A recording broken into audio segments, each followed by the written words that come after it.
Hola a todos, bienvenidos a otro video. En este video vamos a hacer un repaso del material que fue del parcial, que bueno, muchos puntos estaban desarrollados en videos, obviamente además del material de la cátedra, lo que se explicó en clase, y también en el grupo de Facebook.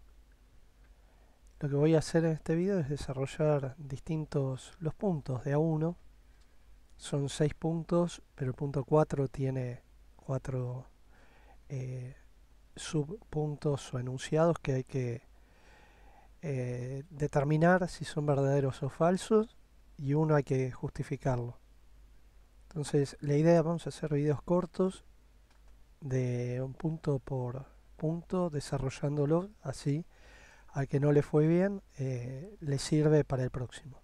Bueno, el parcial es este y corresponde al material visto en la unidad 1 de corriente eléctrica, ley de Ohm. Lo que vamos a hacer es hacer un breve repaso, ya que todo el material está en los apuntes, ¿no? Por ejemplo, el primer punto pide definir la corriente eléctrica y la ley de Ohm. Voy a hacer prácticamente de corrido y después por ahí mostrar alguna imagen, pero básicamente la corriente eléctrica es el flujo de las cargas eléctricas en forma ordenada. Este flujo de cargas eléctricas es ordenado porque está siendo forzado a circular por el potencial eléctrico. Es el campo eléctrico que hay entre el potencial menor y el mayor. También podemos decir que si bien las cargas eléctricas se consideran los electrones se mueven solamente en los metales. Los últimos descubrimientos dicen que los electrones en realidad se mueven a velocidades muy lentas, de unos pocos metros por segundo. Lo que pasa es que como la estructura de lo que es un material conductor está compuesto por átomos que tienen en su último nivel de energía un electrón compartido, ocurre el fenómeno como ese dispositivo que son unas bolitas metálicas colgando, todas una pegada a la otra, colgadas de un hilito. Cuando la primera eh, se abalanza sobre la segunda y le pega, inmediatamente la última reacciona. Por eso, aunque los electrones se muevan a velocidades lentas, el efecto es inmediato, prácticamente cercano a velocidades de la luz, 300.000 kilómetros por segundo. También estaría bueno todo esto a modo de charla, lo cual está explicado en los apuntes. Tal vez lo que voy a decir ahora no en los apuntes, pero hice una información complementaria en el trabajo 1, lo aclaré y agregué información complementaria que los electrones se mueven en los materiales sólidos, como los conductores, los metales, cobre, plata, oro, entre otros, más o menos conductores, o más o menos aislantes. Los aislantes no se los define como conductores porque no dejan pasar la corriente eléctrica, pero a determinadas tensiones todo material se rompe su capacidad dieléctrica de aislar y puede circular corriente destruyendo la estructura que tiene. Caso una goma de automóvil. Yo recuerdo que practicaba en el laboratorio de mi colegio secundario, en el laboratorio de física, con una bobina Runcorf, que es un aparato que produce 30.000 y 40.000 volts, y perforábamos con un arco gomas de cámaras de auto. Ahí estás destruyendo la capacidad aislante de un material. La goma es muy buen aislante, pero obviamente todo dentro de sus parámetros. De hecho, el aire es buen aislante, sin embargo, se producen rayos durante las tormentas, rayos que caen a tierra o van desde tierra al rayo o entre nubes según el potencial que se desarrolle entre la tierra y la nube o entre nubes.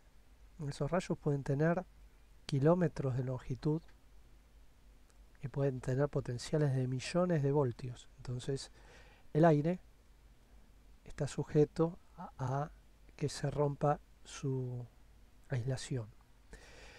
Entonces, en los gases, lo que pasa es que además de moverse los electrones, se mueven también los iones. ¿Y qué son los iones? Son las moléculas que están cargadas negativa o positivamente. Negativamente se llaman cationes, positivamente iones. Esto ocurre en los gases y en los líquidos, por motivos obvios. Los gases están totalmente libres las moléculas de moverse. Entonces, si vos producís un proceso de electrólisis en un líquido, que es a un líquido agregarle electrolitos, por ejemplo al agua, el agua, por ejemplo, de la canilla ya tiene electrolitos, tiene cloro, tiene algunos minerales, pero si al agua destilada le agregas sal, también le estás agregando electrolitos. Y si pones dos cables entre en una cuba con agua con sal y una lámpara en serie o algún instrumento que permita una medición de circulación de corriente, vas a ver que según la cantidad que se vaya agregando de sal, se empieza a producir una circulación de corriente eléctrica y se van a ver unas burbujitas en cada uno de los extremos del cable, que dependiendo del metal y de la solución, por supuesto, se van a producir burbujas de distintos gases. En el caso del agua con sal, cloro, y en el otro electrodo, si no me equivoco, hidrógeno. Pero a veces depende, ¿no?, de las soluciones de los electrolitos. Entonces, tener en cuenta esto. Eso es para la definición de corriente eléctrica. Y para la ley de Ohm es una también, hice varios videos, además de que está en el material obligatorio de la cátedra, se explicó en clase. Es una ley fundamental de la electricidad que establece las relaciones que hay entre las variables de tensión, corriente y resistencia. Un científico, se llama Ohm, de apellido justamente, que se dio cuenta que estas relaciones eran que en un circuito que tiene una resistencia determinada, la corriente es directamente proporcional a la tensión y la resistencia es inversamente proporcional a la corriente. De ahí pueden sacar las tres formulitas básicas que son corriente es igual al cociente entre la tensión o el voltaje y la resistencia. Resistencia es igual al cociente entre la tensión o diferencia de potencial y la intensidad. Ven que están al revés, por eso son inversamente proporcionales una a la otra. Y la tensión o diferencia de potencial es igual al producto de la resistencia y la corriente. Ahí tienen las respuestas. Creo que no es necesario mostrar ninguno de los gráficos, pero por ahí tal vez complementa un poquito más, ya que este video es solamente del punto 1 del examen. O sea, como respuesta ya eso era, pero más que suficiente al nivel que nosotros estamos estudiando la electricidad y la electrónica básica. Para lo que se ve, lo que pide la materia, esto es suficiente de más. Pero les voy a mostrar unas pocas placas que también están en el grupo, también están en el material complementario, se mostraron complementarias al material de la cátedra, por supuesto. Y si buscamos varios ejemplos, ¿no?, para que sea más gráfico, entendible. ¿Te acordás de la imagen? Por ejemplo, vamos a empezar con la ley de Ohm. Esto me pareció muy buena placa, muy simple, una placa muy simple y fácil de entender. De hecho, se usa mucho en los diagramas cuando se muestra. Lo que tenemos acá es un circuito formado por un generador de tensión, por ejemplo una batería. Este circuito está formado por cables, una resistencia, que es justamente en la pregunta no se pedía definir qué es la resistencia, pero es la capacidad que tiene un componente o un circuito o la misma materia de oponerle una resistencia al paso de la electricidad, mayor o menor. Y acá en este circuito tenemos un miliampere, que es un miliamperímetro, perdón, que es un instrumento que mide la corriente. Y bueno, acá tenemos el circuito. ¿De dónde viene la palabra circuito? De recorrido. ¿De qué? De la corriente eléctrica empujada por un potencial.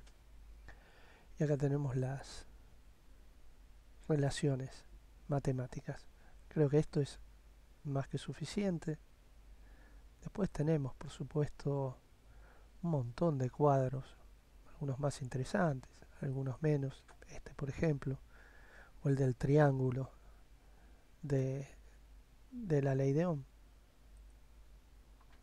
O este, que va un poquito más allá y agrega también watts, que no se está pidiendo en este punto, pero también lo sabemos, ya lo vimos, que el producto entre el potencial y la corriente o sus relaciones matemáticas derivadas. El cuadrado del potencial y el cociente de la resistencia, o el cuadrado de la corriente y el producto de la resistencia. Bien, y ahora lo último era, sabemos que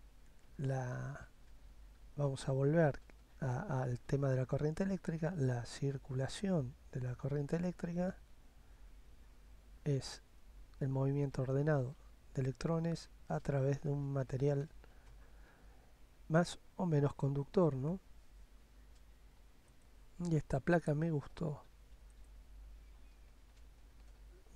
para explicar. Acá está.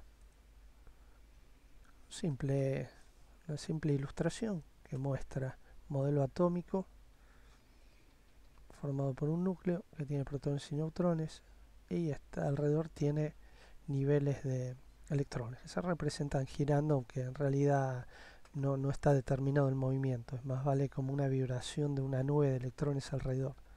Este es un modelo que representa cómo sería un átomo, que es la menor parte de la materia que conserva las propiedades del elemento de la tabla periódica, ¿se acuerdan? Que compone el elemento puro que conocemos nosotros. Se siguen agregando, fue ampliándose la tabla, y lo que vemos que el electrón tiene la capacidad de, cuando recibe una energía, por ejemplo una fuerza electromotriz que lo empuja, se va ¿a dónde se va? A otro átomo, a su nivel externo de energía.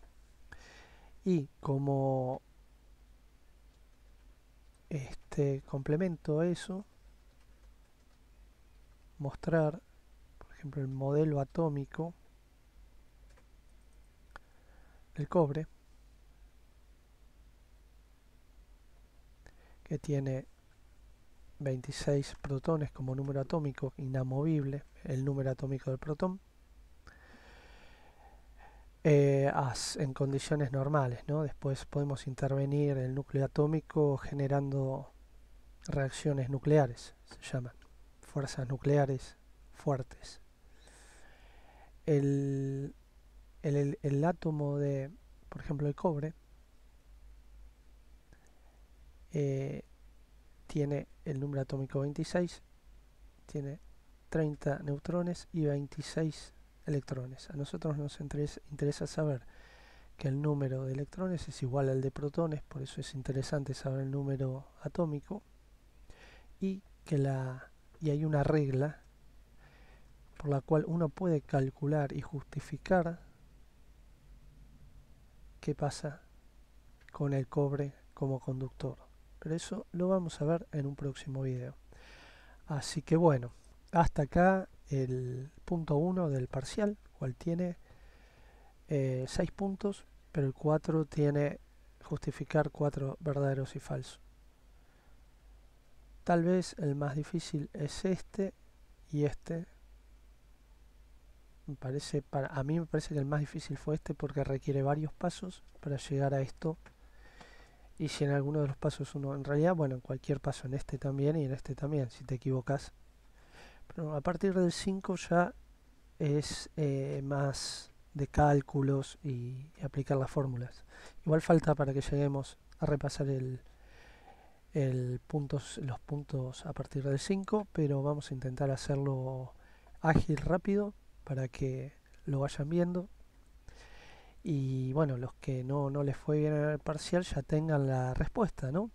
Todo esto, repito, está en el material, se explicó, se reforzó, se repitió ante las consultas y está desarrollado en los trabajos prácticos también y en el material complementario de la cátedra. Así que bueno, gracias por ver el video, espero que les haya servido, nos vemos en el próximo.